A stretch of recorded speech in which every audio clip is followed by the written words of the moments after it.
शबरी का आश्रम की कथा।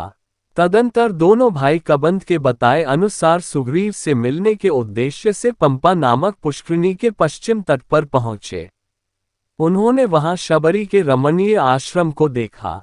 शबरी सिद्ध तपस्विनी थी। उसने राम लक्ष्मण का अपने आश्रम में पाद्य अर्घ्य आदि से यथोचित सत्कार और पूजन किया। रामचंद्र ने शबरी से पूछा, हे तपस्विनी, तुम्हारी तपस्या में किसी प्रकार की कोई विघ्न बाधा तो नहीं पड़ती? कोई राक्षस आदि तुम्हें कष्ट तो नहीं देते? राम के स्नेह युक्त शब्द सुनकर वृद्धा शबरी हाथ जोड़कर बोली, हे प्रभु, मेरे इस आश्रम में आपके पधारने से मेरी संपूर्ण तपस्या सफल हो गई। मेरे गुरुदेव तो उसी दिन बैकुंठवासी हो गए थे जिस दिन आप चित्रकूट में पधारे थे। अपने अंतिम समय में उन्होंने ही आपके विषय में मुझे बताया था। उन्होंने कहा था कि मेरे आश्रम में आपके अतिथि रूप में आने के पश्चात आपके दर्शन करके मैं श्रेष्ठ एवं अक्षय लोकों में जा पाऊंगी। हे पुरुष सिंह, मैंने आपके लिए पंपा तट पर उत्पन्न होने वाले नाना प्रकार के मीठे और स्वादिष्ट फलों का संचय किया है। कृपया इन्हें ग्रहण करके मुझे कृतार्थ करें। राम के द्वारा शबरी से उनके गुरुजनों के विषय में पूछने पर शबरी ने बताया, हे राम, ये सामने जो सघन वन दिखाई देता है वह मतंग वन है। मेरे गुरुजनों ने एक बार यहाँ विशाल यज्ञ किया था।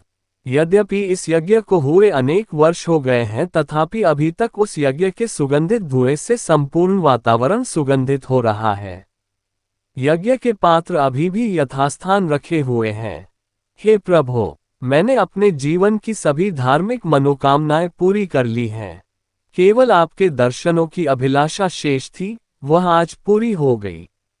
अतः आप मुझे अनुमति दें कि मैं इस नश्वर शरीर का परित्याग करके उसी लोक में चली जाऊं जिस लोक में मेरे गुरुजन गए हैं।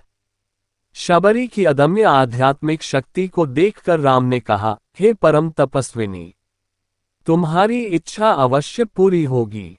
मैं प्रार्थना करता हूं कि परमात्मा तुम्हारी मनोकामना पूरी करें। रामचंद्र जी का आशीर्वाद पाकर शबरी ने समाधि लगाए और अपने प्राण विसर्जित कर दिए। इसके पश्चात शबरी का अंतिम संस्कार करके दोनों भाई पंपा सरोवर पहुंचे।